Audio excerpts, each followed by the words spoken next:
the amount of time I've spent researching all of this stuff, I've just spent hours and hours and hours on the internet and looking up books and trying to find answers. Is that true for you guys as well? Oh, definitely. I mean, I think it's interesting because, you know, I know we're talking specific about menopause, but I think this is an issue with women's health in general. Yes. It's not female-centric. And so, you know, as we're all going through this, we're having to sort of be our own researchers. So definitely, you know, I've done a ton of research and just, you know, I guess in my practice too, I practiced probably 10 years before I started going through menopause and researching stuff. And then I realized all of this stuff that my female patients were experiencing was associated with perimenopause or menopause, like urinary frequency, you know, that's a big one, rashes, joint pain. I had that one. I had a patient that had this vestibular disorder that was related to her hormones, and she couldn't stand up without feeling like she was going to fall down. Wow. And she subsequently joined a Facebook group with all these other perimenopausal women who had this issue, and they took them, talk about money. I mean, I think each of them had probably gone to 10 specialists before someone knew that it was associated with female hormones. And I'm on a Facebook group that has 40,000 perimenopausal women, just like craving connection and like, I'm not crazy. I mean, it's a hunger. I think women really need to know that it's not just them. And that is another one of the really important reasons that I wanted to be here today. I mean, if you can't make all this go away, the second best thing is to sit down at a table with a bunch of other really smart women who are going through the same thing, so that you realize A, that you're not crazy, and B, that there are some answers to your problems. But I think that's exactly it. We're having to spend so much time trying to find out that we're not alone, trying to find out that there are answers, and trying to find the answers ourselves, you know, trying to do all that work. Yeah.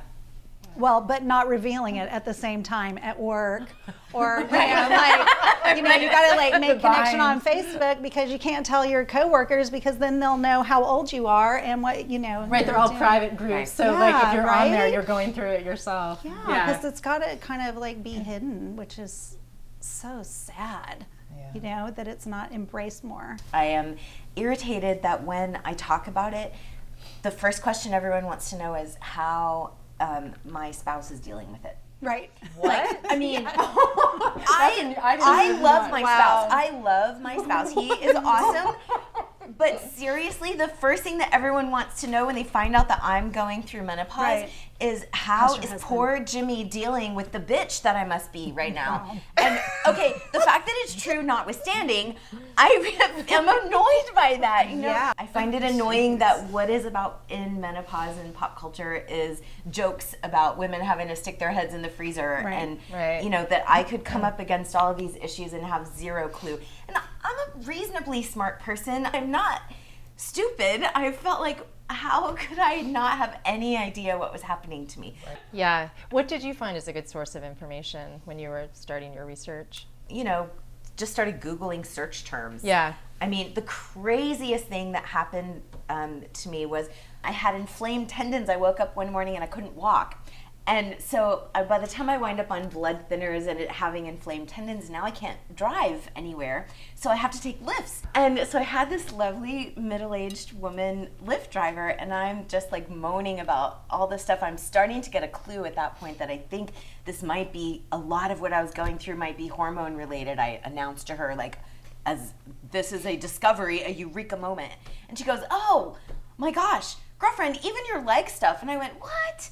She said, yes, that is also hormones. And she starts telling me all the things that your hormones can do. So I go home and I'm Googling estrogen and plantar fasciitis and estrogen and inflamed tendons. And sure enough, middle-aged women suffer from those exact things that I had more than any other group outside athletes, and it's related to estrogen. I was like, wow. Okay. So the orthopedic surgeon didn't mention this to me, and the hematologist didn't mention this to me, the physical therapist didn't mention this to me, but by God, they heard it from me after I Googled all these search terms.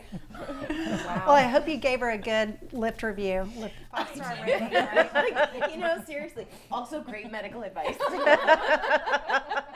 And a good tip. Right, 20%. Oh, man.